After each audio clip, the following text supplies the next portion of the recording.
Hello students, आप सबको अपने चैनल साइंस जंक्शन में स्वागत करती हूँ। आज का ये वीडियो क्लास 10 का अध्याय 3 धातु एवं अधातु, इसका हम प्रश्न उत्तर करेंगे। इससे पहले हम लोग क्लास 10 का केमिस्ट्री का सारा अध्याय जो है अध्याय 4 तक हम पूरा डिटेल प्रॉपर नोट्स से उसका थ्योरी पढ़ चुके हैं।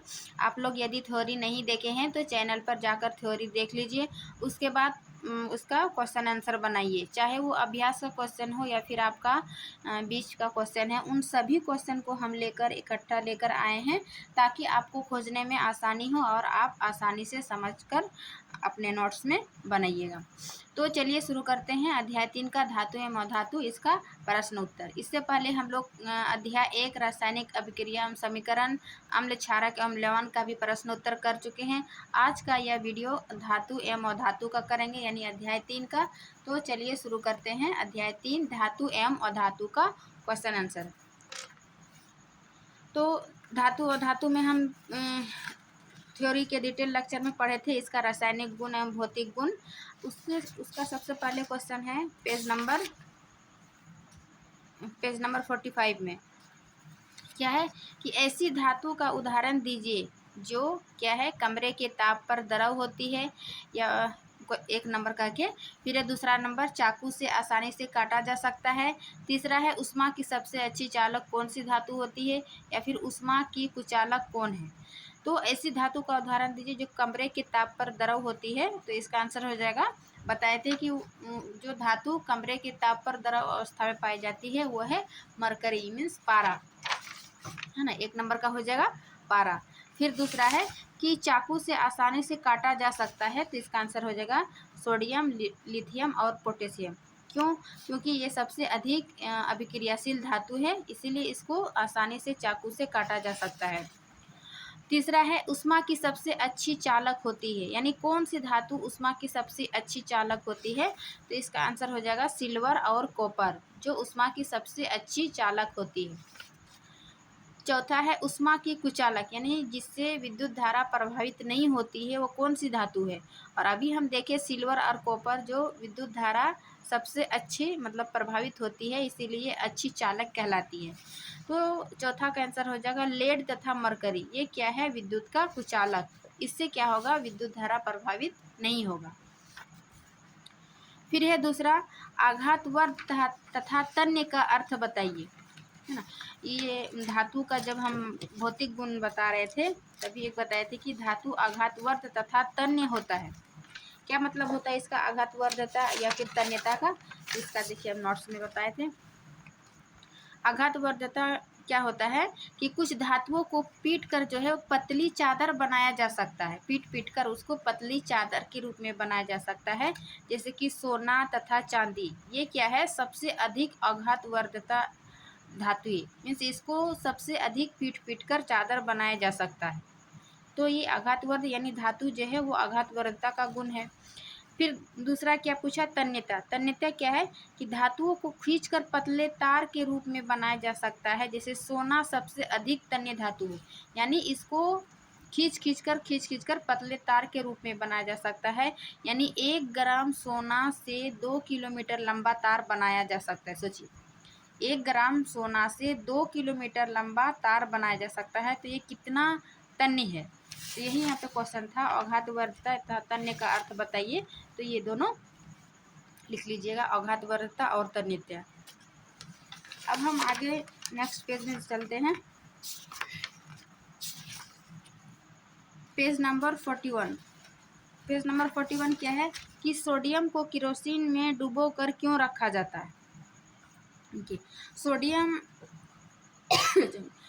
और पोटेशियम चूंकि ये अत्यधिक अभिक्रियाशील धातु है और ये क्या करते हैं, ठंडे जल के साथ अभिक्रिया करके या फिर इसको खुले में रखने से इसमें क्या होता है, आग पकड़ लेता है। इसीलिए इसको केरोसिन तेल में डुबोकर रखा जाता है।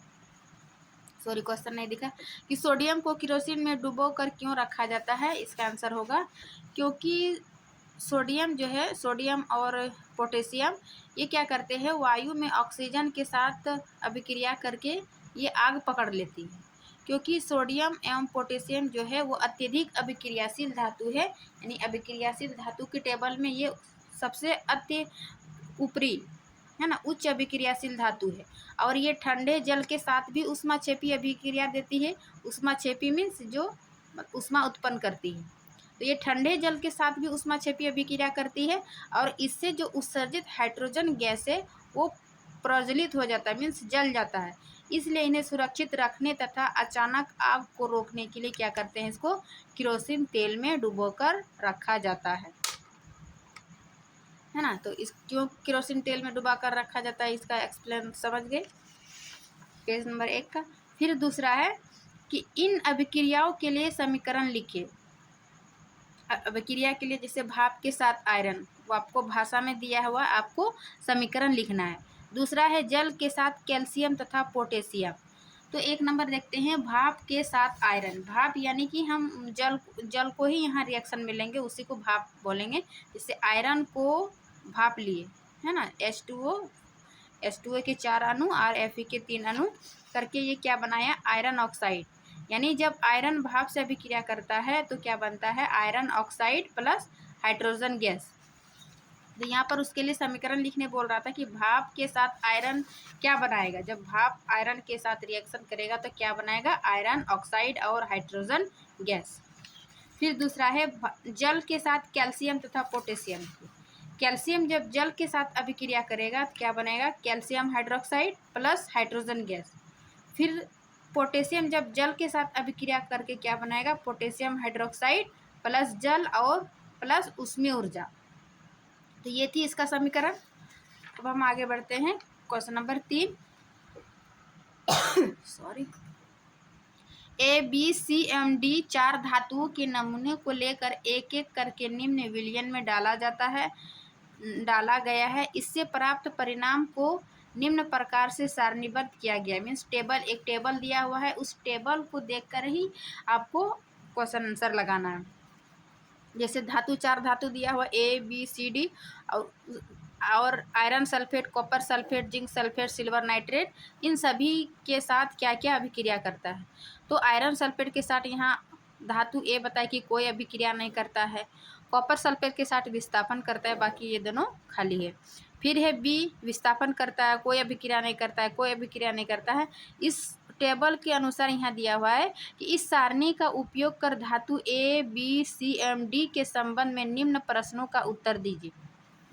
क्या प्रश्न है कि सबसे अधिक अभिक्रियाशील धातु कौन सी है, इस सारणी के अनुसार सबसे अधिक अभिक्रियाशील धातु कौन सी है। देखिए, अभिक्रियाशील धातु में क्या होता है कि जो भी अधिक अभिक्रियाशील धातु होता है वो धातु को विस्थापित कर देती है ना। तो इसका आंसर हो जाएगा B, क्योंकि B सबसे पहले क्या करता है, विस्थापित करता है। यानी ये अधिक अभिक्रियाशील धातु है तभी ना ये विस्थापित कर रहा है। तो इसका 1 का हो जाएगा B, यानी B सबसे अधिक अभिक्रियाशील धातु है।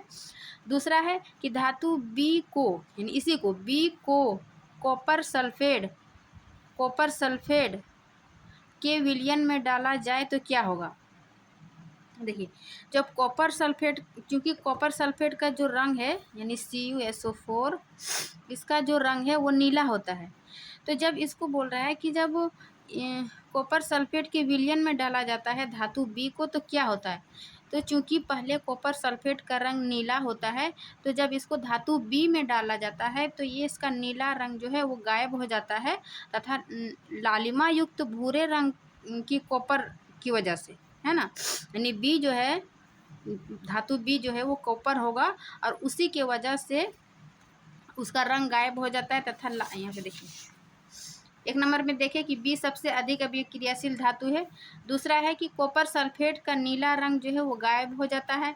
इससे क्या पता चला कि कॉपर सल्फेट का रंग जो नीला हो जाता है, वो नीला रंग क्या है वो गायब हो जाता है तथा लालिमा युक्त भूरे रंग की कॉपर की वजह से, यानी धातु B जो है वो कॉपर होगा। फिर तीसरा कि धातु ABCMD को अभिक्रियाशीलता के घटते हुए क्रम में व्यवस्थित कीजिए। यानी कौन सा सबसे अधिक अभिक्रियाशील है उसको घटते क्रम में व्यवस्थित कीजिए। तो सबसे हम अधिक किस में देखिए अभिक्रियाशील धातु, यानी B। तो B सबसे अधिक अभिक्रियाशील धातु है, उसके बाद होगा A, उसके बाद होगा C, उसके बाद D, यानी इस प्रकार हम लगाएंगे। सबसे अधिक B धातु होगा, फिर A, फिर C और फिर D। तो इसका आंसर इस प्रकार लिखना था। फिर है चौथा नंबर कि अभिक्रियाशील धातु को तनु हाइड्रोक्लोरिक अम्ल में डाला जाता है तो कौन सी गैस निकलती है, या फिर आयरन के साथ तनु H2SO4 की रासायनिक अभिक्रिया लिखें। तो इसका 4 का तनु हाइड्रोक्लोरिक अम्ल में डाला जाता है, यानी जब धातु को कोई भी धातु लिए, जैसे सोडियम लिए, उसको क्या करेंगे HCl के साथ HCl में डाला जाता है तो कौन सी गैस निकलती, गैस पूछ रहा है ना। तो देखिए यहाँ रिएक्शन में सोडियम और हाइड्रोक्लोरिक के साथ अभिक्रिया किए तो क्या बना, सोडियम क्लोराइड प्लस हाइड्रोजन। इसे क्या पता चला कि हाइड्रोजन गैस निकलती है। जब आयरन के साथ तनु H2 की रासायनिक अभिक्रिया लिखिए, आयरन लिए, फिर H2 यानी सल्फ्यूरिक एसिड लिए, उसको जब अभिक्रिया करवाते हैं तो क्या बनता है, फेरस सल्फेट यानी FeSO4 प्लस हाइड्रोजन गैस। इसमें भी हाइड्रोजन गैस बना, इसमें भी हाइड्रोजन गैस बना, लेकिन ये क्या बना, सल्फ्यूरिक एसिड को फेरस सल्फेट में बदला। तो ये थी इसका रिएक्शन। अब 5 नंबर बोल रहा है कि जिंक को आयरन सल्फेट के विलयन में डालने से क्या होगा, इसकी रासायनिक अभिक्रिया लिखिए। देखिए रासायनिक अभिक्रिया लिखने के लिए आपको रासायनिक सूत्र और संकेत जो हम अध्याय 1 और 2 में करते आ रहे हैं, अभी तक तो आप लोग सीख गए होंगे।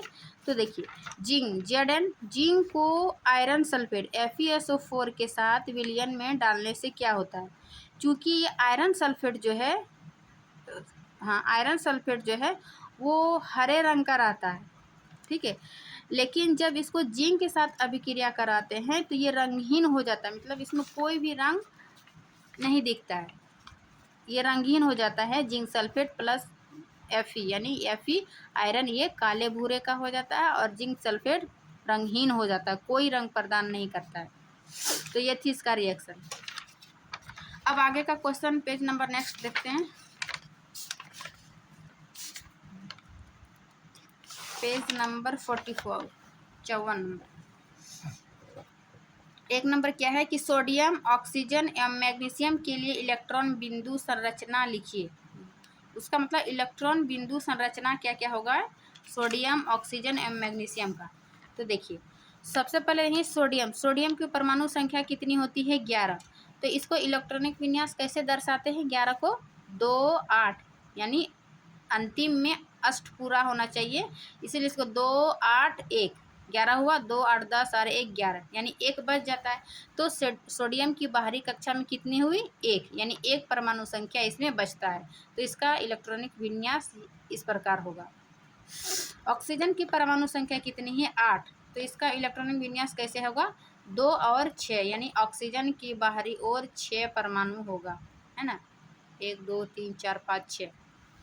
मैग्नीशियम की परमाणु संख्या जो है वो 12, यानी 2 8 और 2 12, यानी मैग्नीशियम की बाहरी कक्षा में 2 इलेक्ट्रॉन रहता है। तो यहाँ पे पूछ रहे इलेक्ट्रॉन बिंदु इसका इस प्रकार होगा। अब दूसरा क्वेश्चन है कि इलेक्ट्रॉन के स्थानांतरण के द्वारा Na2O एवं MgO यानी मैग्नीशियम ऑक्साइड का निर्माण दर्शाइए। यानी कि 2 परमाणु का जो इलेक्ट्रॉन का साझेदारी हुआ, ये किस प्रकार इसका निर्माण हुआ उसको दर्शाना है। ये 2 नंबर है सोडियम ऑक्साइड, है ना, यानी A2, यानी सोडियम 2 लेंगे, 2 सोडियम। अभी हम देखिए सोडियम की संरचना में उसकी बाहरी कक्षा में क्या था, 1, यानी 2, इसके एक बाहरी कक्षा में क्या होगा, 1 1 परमाणु। और ऑक्सीजन की बाहरी संरचना क्या देखिए, 6। तो ये 6 ये क्या करेगा, अष्टक पूरा करने के लिए सोडियम से 1 1 इलेक्ट्रॉन साझेदारी करेगा, है ना। इसके पास 6 था, और जब ये सोडियम का 1 ले लिया, दोनों सोडियम का 1 1 ले लिया, तो ये क्या हो जाएगा 8, और सोडियम इसको साझेदारी कर देगा, तो इसके 8 इसका भी पूरा हो जाएगा और ऑक्सीजन का भी पूरा हो जाएगा। इस प्रकार इसका साझेदारी इलेक्ट्रॉनिक बिंदु होगा। फिर है मैग्नीशियम ऑक्साइड। मैग्नीशियम के बाहरी हम में अभी देखे क्या है, क्या था, 2, है ना, 2, और ऑक्सीजन की 6। तो 6 और 2 मिलाकर ये साझेदारी क्या करेगा, इसका अष्टक पूरा हो जाएगा, इसका भी पूरा हो जाएगा। तो इसका इलेक्ट्रॉनिक विन्यास इस प्रकार बनेगा। अब हम तीसरा क्वेश्चन है कि इन यौगिकों में कौन से आयन उपस्थित है ना। पूछ रहा है कि इन यौगिकों में कौन से आयन उपस्थित है। तो चूंकि क्वेश्चन नंबर आयनिक यौगिकों,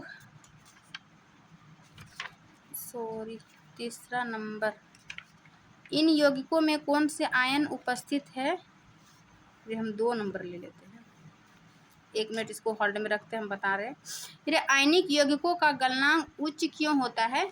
तो आयनिक यौगिकों का गलनांक जो है उच्च इसलिए होता है क्योंकि इनके आयनों के बीच जो है वो मजबूत अंतर आकर्षण बल होता है, जिसे तोड़ने के लिए ऊर्जा की पर्याप्त मात्रा की आवश्यकता होती है।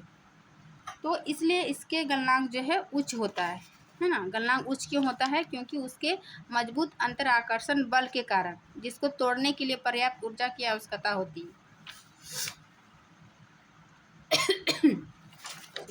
अब पेज नंबर आगे देखते हैं, पेज नंबर 59 का क्या है, निम्न पदों की परिभाषा दीजिए। क्या है, खनिज, अयस्क, गैंग, यानी इन तीनों की परिभाषा बताइए। तो हम थ्योरी क्लास में इसका नोट्स अच्छे से बनाए थे, उन्हीं को हम यहाँ बताएंगे। देखिए पेज नंबर 59 का क्वेश्चन नंबर 1 का ये आंसर है। खनिज क्या है, पृथ्वी के भूपरपट्टी में प्राकृतिक रूप से पाए जाने वाले तत्व या यौगिकों को क्या कहते हैं, खनिज कहते हैं। यानी हमारी पृथ्वी के भूपरपट्टी में जो भी हमें प्राकृतिक रूप से पाए जाते हैं, उन सभी तत्वों या यौगिकों को क्या कहते हैं, खनिज कहते हैं। फिर अयस्क क्या है, खनिज सभी यौगिकों को कहते हैं जितने भी तत्व प्राप्त होता है, लेकिन अयस्क जो है वो खनिजों में कुछ विशेष धातु काफ़ी मात्रा में होती है, जिसे निकालना लाभकारी होती है। इन खनिजों को क्या कहते हैं, अयस्क। जैसे कोयला पूरा खनिज प्राकृतिक में जितना रूप में जो मिला, उन सभी को क्या कहेंगे, खनिज। लेकिन उनमें से जो सबसे अधिक, कोयला के साथ भी और कुछ मिलावट होगा, लेकिन सबसे अधिक मात्रा में क्या है, कोयला, तो उसको निकालना हमें लाभकारी है। इन खनिजों को ही अयस्क कहते हैं। और बाकी जो थोड़ा बहुत अशुद्ध के रूप में जो पाई जाती है, उसको गैंग कहते हैं। यानी पृथ्वी से खनिज अयस्कों में मिट्टी, रेत आदि जैसी कई अशुद्धियाँ होती है, जिन्हें क्या कहते हैं, गैंग। इन तीनों शब्द जो है आपस में मिला हुआ है, खनिज, अयस्क और गैंग। इनकी परिभाषा आप अच्छे से लिख लीजिए। फिर दूसरा नंबर, 2 धातुओं के नाम बताइए जो प्रकृति में मुक्त अवस्था में पाई जाती है। तो प्रकृति में मुक्त अवस्था में पाई जाती है यानी कि फ्री। तो इसका आंसर हो जाएगा सोना और प्लेटिनम, है ना। इसका आंसर हो जाएगा सोना और प्लेटिनम। चूँकि ये निम्न अभिक्रियाशील धातु है, इसीलिए ये क्या हो, प्राकृतिक में स्वतंत्र रूप में पाई जाती है। फिर है तीसरा कि धातु को उसके ऑक्साइड से प्राप्त करने के लिए किस रासायनिक प्रक्रम का उपयोग किया जाता है। यानी कि धातु के निष्कर्षण में हम पढ़े थे, खनिज का निष्कर्षण में, कि धातु को जो है उसको ऑक्साइड से प्राप्त करने के लिए किस रासायनिक प्रक्रम का उपयोग किया जाता है। ऑक्साइड से प्राप्त किया जाता था, लेकिन किस रासायनिक प्रक्रम का उपयोग किया जाता है। तो इसका आंसर हो जाएगा अपचयन यानी रिडक्शन। इसमें क्या होता है, ऑक्सीजन का हटना, है ना, ऑक्सीजन को हटाते हैं। अपचयन तीसरा का ही क्या होगा, अपचयन। यानी अपचयन प्रक्रम का उपयोग किया जाता है ऑक्साइड, धातु की ऑक्साइड से प्राप्त करने के लिए ये अपचयन प्रक्रम का उपयोग किया जाता है। क्योंकि ये कार्बन के अलावा जो है, कार्बन के अलावा अत्यधिक अभिक्रियाशील धातु जैसे कि सोडियम, कैल्शियम और एल्युमिनियम आदि को अपचायक के रूप में यूज किया जाता है ना। तो इसका 3 का हो जाएगा। अब नेक्स्ट पेज का देखते हैं।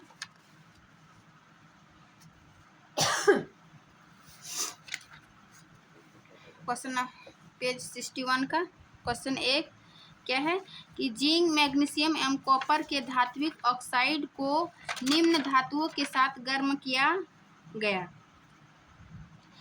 दिया हुआ 3 धातु जिंक, मैग्नीशियम एवं कॉपर, उन सभी को क्या है, धात्विक ऑक्साइड को निम्न धातुओं के साथ गर्म किया गया। यानी कि जिंक ऑक्साइड, मैग्नीशियम ऑक्साइड और कॉपर ऑक्साइड। तो किस स्थिति में विस्थापित अभिक्रिया घटित होगी, ये बताना है। ठीक है, तो इसका हम यहीं पे लिख दिए हैं जैसे जिंक, जिंक ऑक्साइड जो है जिंक के साथ विस्थापित अभिक्रिया नहीं होगा, मैग्नीशियम के साथ होगा जिंक, और ये कॉपर के साथ। क्यों? क्योंकि जो मैग्नीशियम जो है वो जिंक से अधिक अभिक्रियाशील धातु है, इसीलिए इसको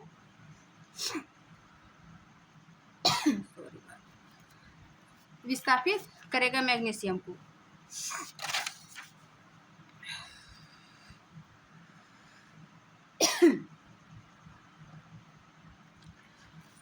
फिर मैग्नीशियम ऑक्साइड जो है वो जिंक से अभिक्रिया नहीं करेगा, ना ही मैग्नीशियम से और ना कॉपर से। कॉपर ऑक्साइड जो है वो जिंक और मैग्नीशियम से अभिक्रिया करेगा। तो ये इसके आंसर था। यहीं पे टिक लगा दिए कि कौन सा करेगा, इसका मतलब ये अभिक्रिया करेगा, और ये क्रॉस का मतलब ये अभिक्रिया नहीं करेगा। फिर ये दूसरा नंबर कि कौन सी धातु आसानी से संक्षारित नहीं होती, यानी आसानी से जंग नहीं लगता है। तो इसका आंसर होगा कौन नहीं लगेगा, जो सबसे कम अभिक्रियाशील धातु होगा, यानी कि सक्रियता श्रेणी के नीचे आने वाली तत्व जितना भी है, जैसे कि गोल्ड, सिल्वर, प्लेटिनम, ये सब क्या है, वायुमंडल गैसों से अभिक्रिया नहीं करता है, इसीलिए ये जल्दी संचारित नहीं होता है। जैसे यहाँ दिया हुआ कि सक्रियता श्रेणी के नीचे आने वाले तत्व है, जैसे कि गोल्ड, सिल्वर, गोल्ड, प्लेटिनम से वायुमंडलीय गैसों से अभिक्रिया नहीं करती है ना। अब तीसरा नंबर है कि मिश्र धातु क्या है। मिश्र धातु क्या है कि जब दो या दो से अधिक धातुओं अथवा एक धातु या एक अधातु के समांगी मिश्रण को क्या कहते हैं, मिश्र धातु। जैसे कि हम पीतल में देखते हैं, पीतल में क्या रहता है, कॉपर प्लस जिंक का मिश्रण होता है, तो ये मिश्र धातु हो गया। कांसा, कांसा में क्या रहता है, zinc plus copper plus tin का ये मिश्रण होता है। तो ये मिश्रण क्या हुआ कि दो या दो से अधिक धातुओं अथवा एक धातु या एक अधातु के समांगी मिश्रण को मिश्र धातु कहते हैं। तो आपका थ्योरी क्लास का जो भी मतलब बीच बीच का क्वेश्चन था वो हम बीच का क्वेश्चन देख लिए। अब हम अभ्यास की क्वेश्चन देखेंगे, है ना। अभ्यास का क्वेश्चन क्या है, क्वेश्चन नंबर 1 कि निम्न में कौन सा युगल विस्थापित अभिक्रिया प्रदर्शित करती है। विस्थापित मतलब क्या हुआ, जो कि अधिक अभिक्रियाशील तत्वों निम्न अभिक्रियाशील तत्वों को विस्थापित करता है, मीन्स हटाता है, उसको क्या करते हैं, उसको क्या कहते हैं, विस्थापन अभिक्रिया। तो इनमें से जो है युगल विस्थापित अभिक्रिया प्रदर्शित करता है, तो इसका आंसर हो जाएगा AgNO3, विलियम तथा कॉपर धातु। फिर दूसरा कि लोहे के फ्राइंग पैन को जंग से बचाने के लिए निम्न में से कौन सी विधि उपयुक्त है। देखिए, जंग से बचाने के लिए इनमें से सभी उपयुक्त है, जैसे ग्रीस लगाना, पेंट लगाना, जिंक की परत चढ़ाना, उपयुक्त सभी। लेकिन यहाँ स्पेशल पूछ रहा है कि लोहे के फ्राइंग पैन में, लोहे की फ्राइंग पैन में क्या करेंगे, ग्रीस लगाएंगे, पेंट लगाएंगे, नहीं, इसका क्या करेंगे, जिंक की परत चढ़ाएंगे। जिंक की परत चढ़ाने से क्या होगा, वो लोहे की कढ़ाई जो है वो जल्दी खराब नहीं होगा, यानी जंग नहीं लगेगा। जंग से बचाने के लिए इस विधि का उपयोग किया जाता है, जिंक की परत चढ़ाकर। फिर तीसरा कि कोई धातु ऑक्सीजन के साथ अभिक्रिया कर उच्च गलनांक वाला यौगिक निर्मित करती है, यह यौगिक जल में विलय है, यह तत्व क्या हो सकता है। इनसे कौन सा ऐसा धातु है जो ऑक्सीजन से अभिक्रिया कर उच्च गलनांक वाला यौगिक निर्माण करता है और यह यौगिक जल में विलय है। तो इसका आंसर होगा कैल्शियम। कैल्शियम जो है वो जल में विलय है, इनसे जल में ये घुलनशील है, कैल्शियम जल में घुल जाता है और ऑक्सीजन के साथ यह अभिक्रिया करके उच्च गलनांक वाला यौगिक निर्माण करता है। फिर है चौथा कि खाद्य पदार्थ में डिब्बों पर जिंक की बजाय टिन का लेप होता है, क्यों। देखिए, हम जो करा रहे हैं NCERT का क्वेश्चन आंसर अभ्यास, ये हूबहू एग्ज़ाम मतलब BPSC में भी हम पूछा गया था, और किसी भी एग्ज़ाम में जो है NCERT का जो क्वेश्चन है उसी को घुमा फिरा के पूछ दिया जाता है। देखिए, ये क्वेश्चन बहुत बार पूछा गया है एग्ज़ाम में कि खाद्य पदार्थ के डिब्बों पर जिंक की बजाय टिन का लेप होता है, क्यों। इसका आंसर हो जाएगा टिन की अपेक्षा जो है वो जिंक अधिक अभिक्रियाशील तत्व है ना। जिंक अधिक अभिक्रियाशील तत्व है, जो कि अभिक्रियाशील करके ये खाद्य पदार्थ को क्या करेगा, ये खराब कर देगा, इसीलिए इसको टिन की परत मतलब टिन का लेप किया जाता है, क्योंकि टिन की अपेक्षा जो है वो जिंक अधिक अभिक्रियाशील है। तो इसका आंसर हो जाएगा 4 का C। 5 का देखते हैं। सर्दी खांसी हो जाने के कारण। क्वेश्चन नंबर 5 कि आपको एक हथौड़ा, बैटरी, बल्ब, तार एवं स्विच दिया गया है। ठीक है, आपको दिया है मटेरियल, उसके अनुसार ये क्वेश्चन आंसर बताना है। ए और बी में, ए में क्या है कि इनका उपयोग कर धातु एवं अधातु के नमूनों के बीच आप विभेद कैसे कर सकते हैं।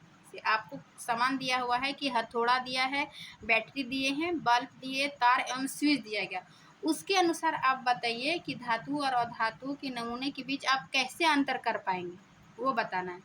तो इसके लिए हम जैसे जैसे हथौड़े, धातु के भौतिक गुण में क्या देखे, हथौड़े से पीट कर जो है वो धातु की पतली चादर प्राप्त होती। इसमें धातु के भौतिक गुण में अघात वर्धता में अभी देखे कि इसका क्या गुण था कि इसको पीट कर जो है वो पतली चादर बनाई जा सकती है, जबकि अधातु जो उसको पीट कर चादर के रूप में प्राप्त नहीं कर सकते। ये अधातुएं उसको भंगुर, अधातु जो है वो भंगुर होती है, अतः ये क्या करेगा, छोटे छोटे टुकड़ों में बिखर जाएगा। तो ये हम हथौड़े का यूज़ करके इसका धातु में अधातु में अंतर कर पाएंगे। फिर दूसरा है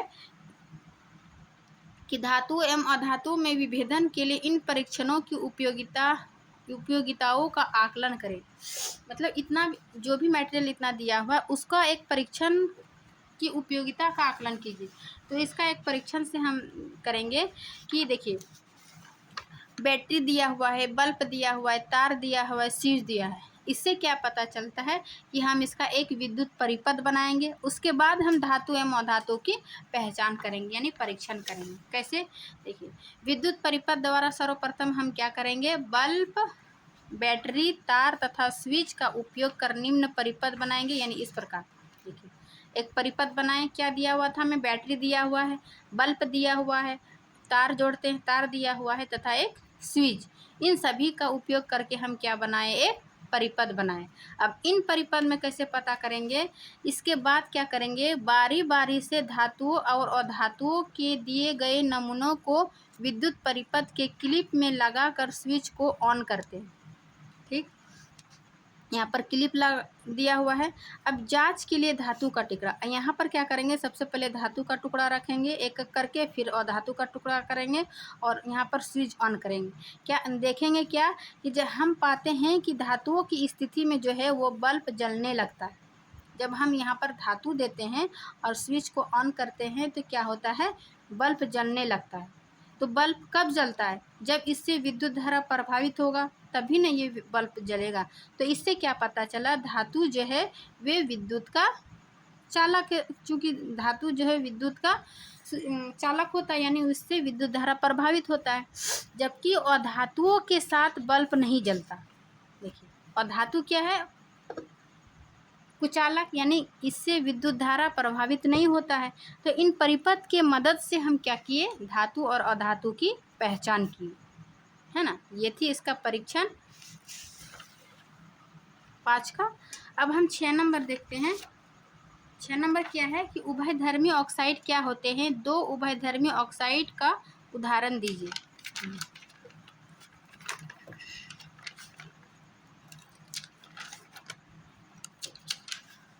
उभयधर्मी ऑक्साइड, एक मिनट,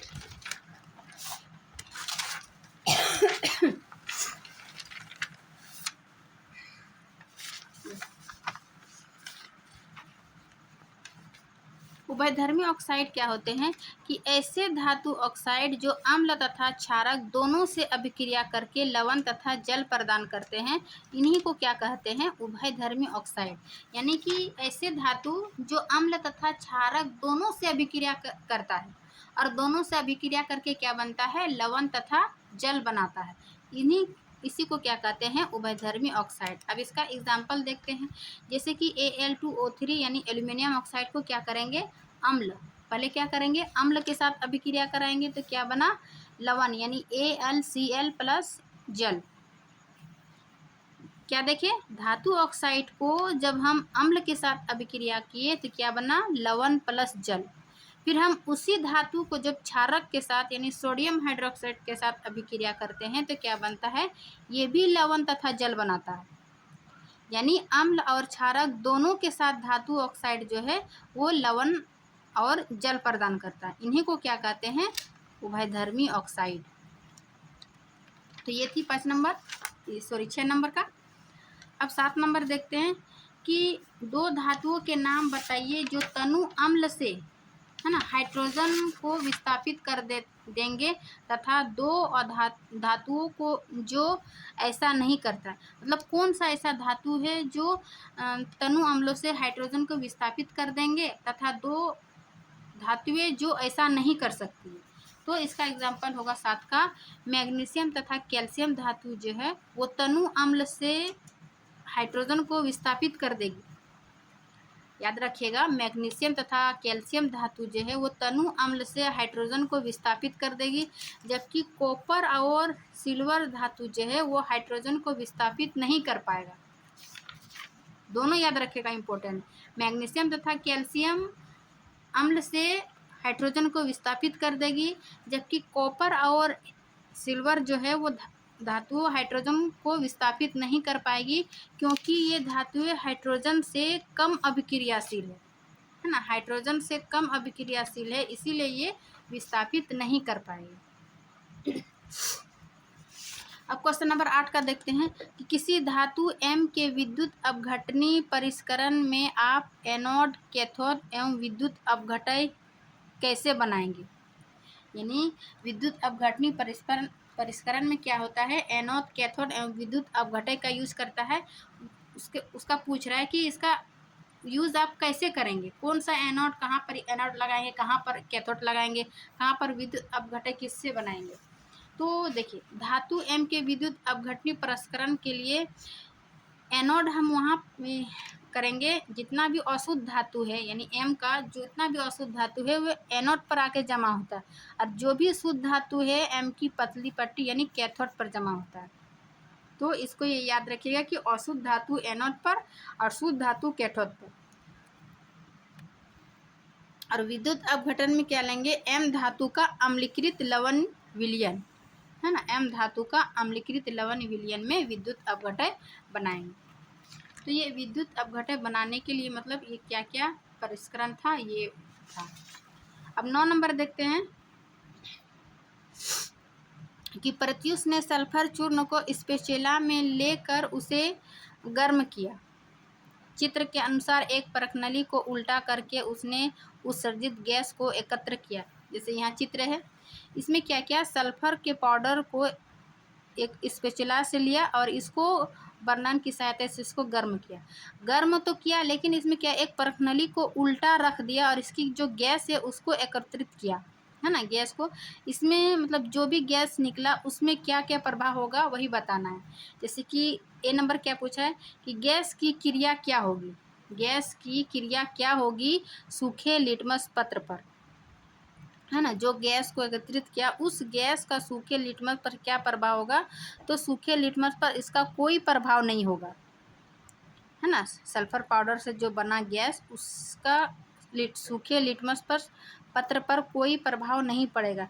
जबकि आर्द्र लिटमस पत्र पर क्या प्रभाव पड़ेगा, इस पर प्रभाव पड़ेगा, क्या प्रभाव पड़ेगा कि ये नीला को रेड कर देगा, है ना, कि ब्लू को रेड कर देगा।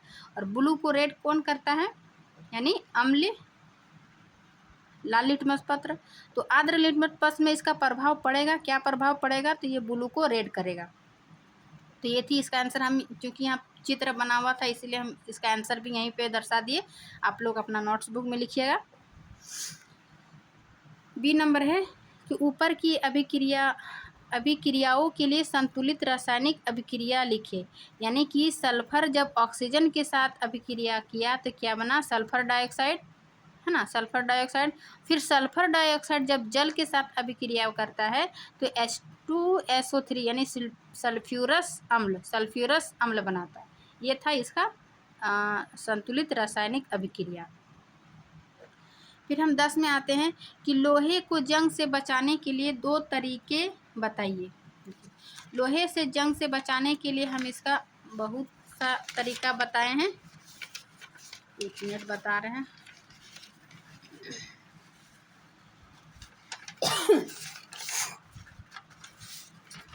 संक्षारण में हम पढ़ाए थे कि संक्षारण से सुरक्षा यानी सबसे अधिक इसका था कि लोहे में जंग लगना। इससे क्या था, या तो लोहे को पेंट कर देंगे या फिर तेल लगाकर, ग्रीस लगाकर, यसद लेपन करके। सबसे अधिक है यसद लेपन, यानी लोहे की वस्तुओं पर जिंक की परत चढ़ाकर चढ़ाना जो है वो यसद लेपन या जस्तीकरण कहलाता है। तो यहाँ पर क्या पूछा कि लोहे को जंग से बचाने के लिए 2 तरीके बताइए। आप चाहे यसद लेपन लिख लीजिए, पेंट करके, तेल लगाकर, ग्रीस लगाकर। तो ये क्या है, लोहे को जंग से बचाने की विधि है। यसद लेपन, ग्रीस लगाकर, तेल लगाकर, यसद लेपन को ही जस्तीकरण कहते हैं। क्यों? क्योंकि लोहे के ऊपर जिंक की परत पढ़ाया जाता है जस्ता, इसीलिए इसको जस्तीकरण कहते हैं। फिर है 11 नंबर,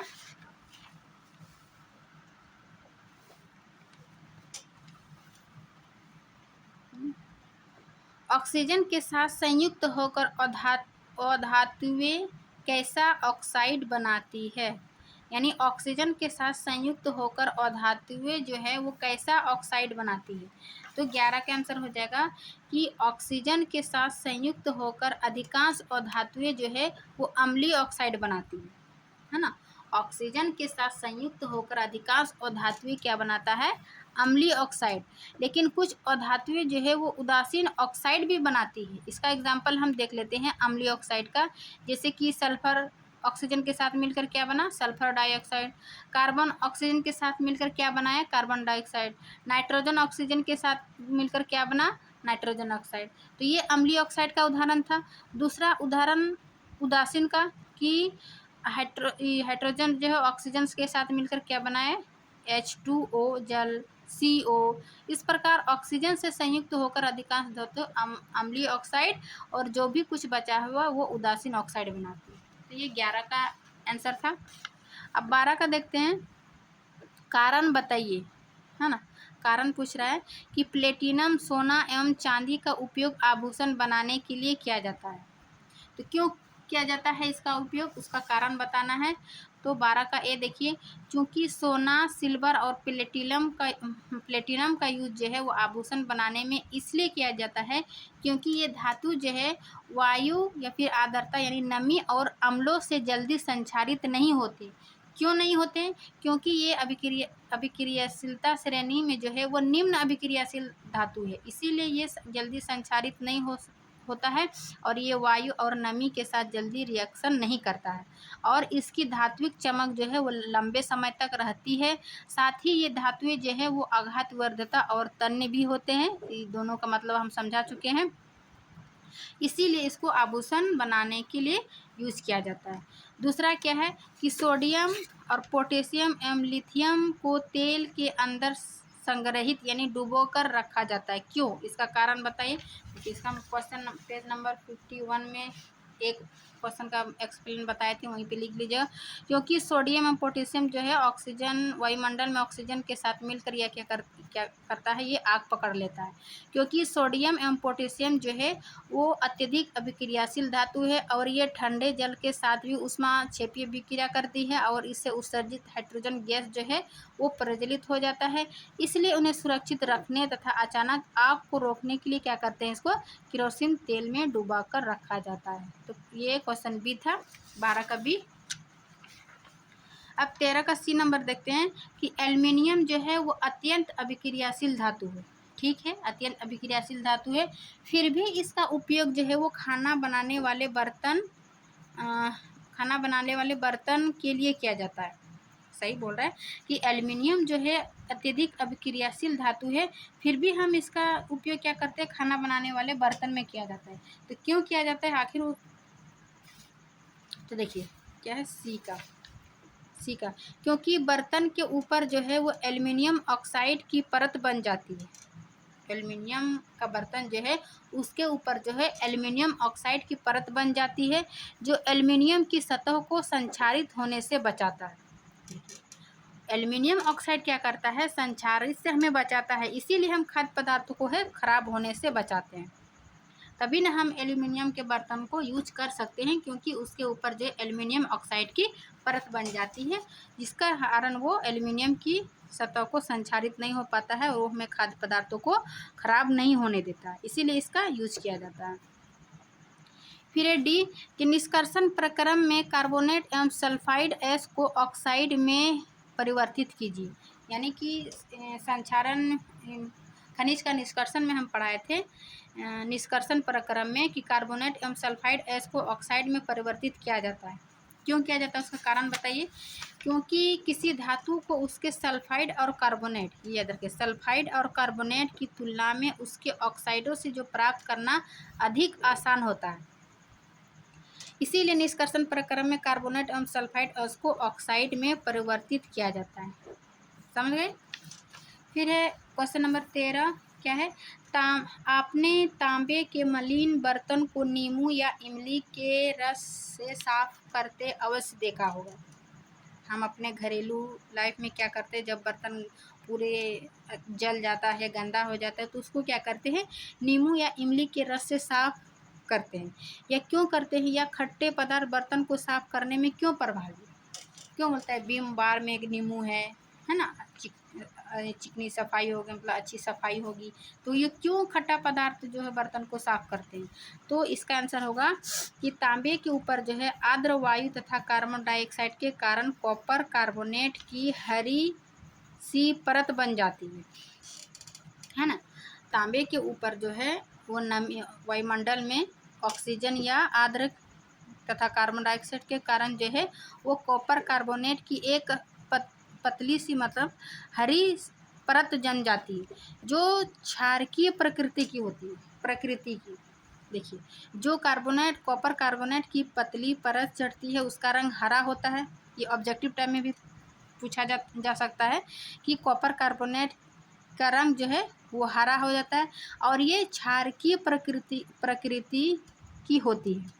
इसलिए जब इसे नींबू या इमली के रस से साफ करते हैं तो इसमें मौजूद अम्ल, यानी इमली या नींबू में क्या पाया जाता है, अम्ल पाया जाता है। तो जब ये कॉपर कार्बोनेट जो है वो क्षारकीय प्रकृति की है, तो इसको जब अम्ल क्षारक को ये क्या करेगा, ये उदासीन कर देता है और बर्तन साफ हो जाता है। देखिए, कॉपर कार्बोनेट प्लस साइट्रिक अम्ल मिलकर क्या बनेगा, copper citrate plus carbon dioxide plus जल। समझ गए। क्योंकि उसके ऊपर जो हरा हरा परत जम जाता है वो क्या होता है, क्षारकीय प्रकृति की। लेकिन जब उसको नींबू या इमली यानी अम्ल प्रकृति से उसको क्या करते हैं, रगड़ते हैं, यानी उदासीन कर देता है, और ये हमारा बर्तन साफ हो जाता है। फिर है क्वेश्चन नंबर 13 हो गया। क्वेश्चन नंबर 14 क्या है, रासायनिक गुणधर्मों के आधार पर धातुओं एवं अधातुओं में विभेद कीजिए, है ना। वैसे तो हम थ्योरी में बताएं, लेकिन एक चार्ट के माध्यम से, यानी रासायनिक गुणधर्मों के आधार पर धातु एवं अधातु में विभेद कीजिए, एक जगह इकट्ठा मिल जाएगा, इसीलिए हम इसको इस प्रकार बनाए हैं।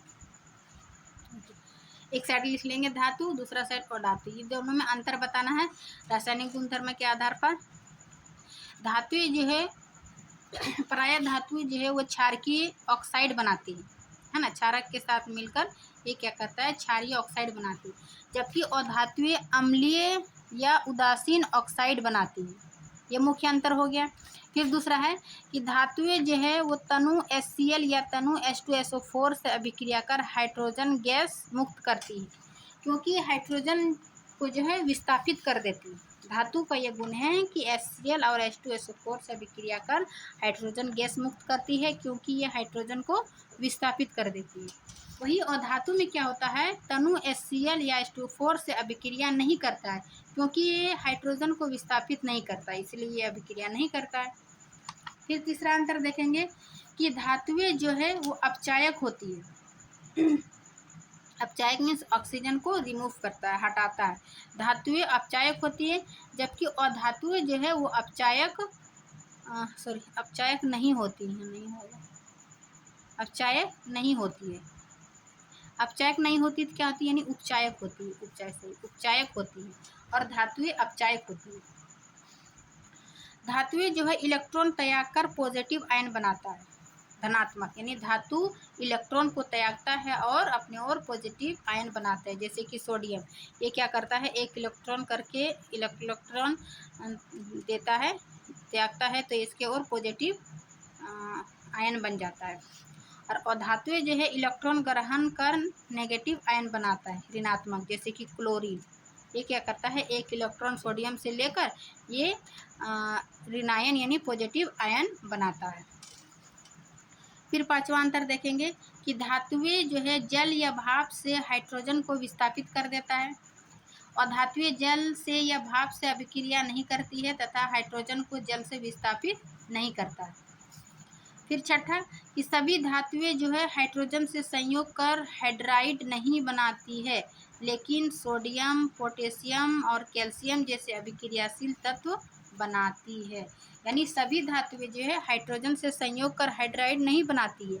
कौन कौन है, सोडियम, पोटेशियम, कैल्शियम जैसे अभिक्रियाशील धातु ये क्रियाशील तत्व बनाती है। यहाँ पर है सभी अधातुएं हाइड्रोजन से संयोग कर हाइड्राइड बनाती है। ये इसका देखिए 6 पॉइंट, इसका धातु एवं अधातु में रासायनिक एवं भौतिक गुणधर्म के आधार पर इसका अंतर। आप लोग अच्छे से नोट्स बना लीजिए। अब हम क्वेश्चन नंबर 15 की ओर जाते हैं कि एक व्यक्ति प्रत्येक घर में सुनार बनकर जाता है, ठीक है। उसने पुराने एवं मलिन सोने के आभूषणों में पहले जैसी चमक पैदा करने का ढोंग रचाया, ठीक। कोई संदेह किए बिना ही एक महिला अपने सोने की कंगन उसे देती है, जिसे वह एक विशेष विलयन में डाल देता है। कंगन नए की तरह चमकने लगते हैं, लेकिन उसका वजन अत्यंत कम हो जाता है।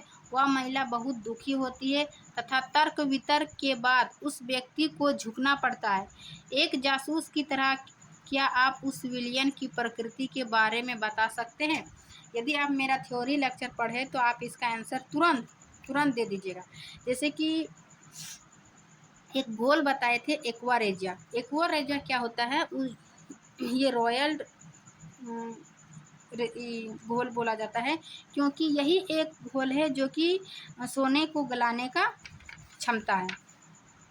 तो ये घोल जो है सोनार बनकर जो व्यक्ति जाता है उसके पास ये एक्वारेजिया का ही घोल होता है, जो सोने को मतलब गलाकर उसको सोना गलाकर जो भी ऊपर होता है गलाकर उसको क्या करते हैं, सोने को चमका देता है।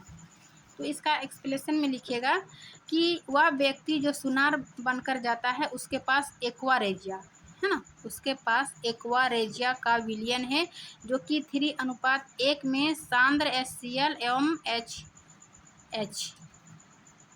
HNO3 अम्ल का ताज़ा मिश्रण होता है।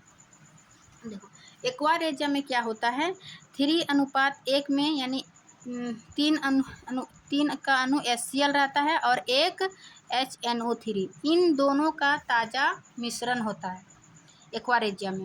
इसमें क्या होता है, सोने को गलाने की क्षमता होती है, जिसके कारण कंगन जो है वो चमकने लगते हैं, लेकिन उसका वजन कम हो जाता है। क्योंकि सोना को गला दिया, गलाकर उसको क्या किया, चमका दिया, लेकिन उसका वजन जो है वो कम हो गया। किस कारण, ये एक्वारेजिया घोल के कारण। और एक्वारेजिया घोल क्या है, ये HCl और HNO3 का 3:1 का मिश्रण, ताज़ा अम्ल का ताज़ा मिश्रण है। तो ये था 15 का। अब 16 नंबर देखते हैं कि गर्म जल का टैंक जो है, गर्म जल का टैंक बनाने में तांबे का उपयोग होता है, परंतु इस्पात का नहीं। कारण बताइए कि गर्म जल का टैंक जो है बनाने में तांबे का उपयोग करते हैं, जब परंतु इस्पात यानी लोहे का मिश्र, इस्पात जो होता है वो लोहे का मिश्र धातु होता है, उसका यूज़ नहीं करता है। इसका कारण बताना है। तो इसका कारण होगा कि ऐसा इसलिए क्योंकि कॉपर जो है वो ऊष्मा का सुचालक होता है ना। गर्म टैंक में गर्म जल का टैंक में बनाने में तांबे का उपयोग होता है, क्योंकि कॉपर ऊष्मा का सुचालक होता है, जबकि इस्पात लोहे का एक मिश्र धातु है, यह ऊष्मा का अच्छा चालक नहीं होता है। जान गए कि कॉपर ऊष्मा का सुचालक होता है, लेकिन लोहा जो है वो कुचालक होता है, अच्छा चालक नहीं होता है। साथ ही कॉपर जो है वो जल यानी भाप से अभिक्रिया नहीं करता है, जबकि इस्पात में जल से अभिक्रिया होती है और जंग लग जाती है। इसीलिए गर्म जल का टैंक बनाने में तांबे का उपयोग होता है, लेकिन इस्पात का नहीं, क्योंकि ये अच्छा चालक नहीं होता है और ये अभिक्रिया कर जंग लग जाती है। तो इसका एक्सप्लेनेशन देखें तो ये थी अध्याय 3 का धातु एवं अधातु का कंप्लीट क्वेश्चन आंसर, जो आपको, आप चाहे क्लास 10th में हो या किसी भी एग्ज़ाम की तैयारी कर रहे हो, चाहे वो अभी PSC 4 हो या फिर आने वाले एस्टेट हो या फिर आप किसी भी आने वाले टीचिंग एग्ज़ाम की तैयारी कर रहे हैं, उन सभी के लिए ये वीडियो आपके लिए काफ़ी हेल्पफुल होगा। आप लोग एक बार से 2 बार वीडियो को ज़रूर देखिए और मैं आशा करती हूँ कि ये वीडियो आप लोग को अच्छी लगी होगी। अच्छी लगी तो लाइक एंड सब्सक्राइब ज़रूर कीजिए। मिलते हैं नेक्स्ट क्लास में, तब तक के लिए थैंक यू।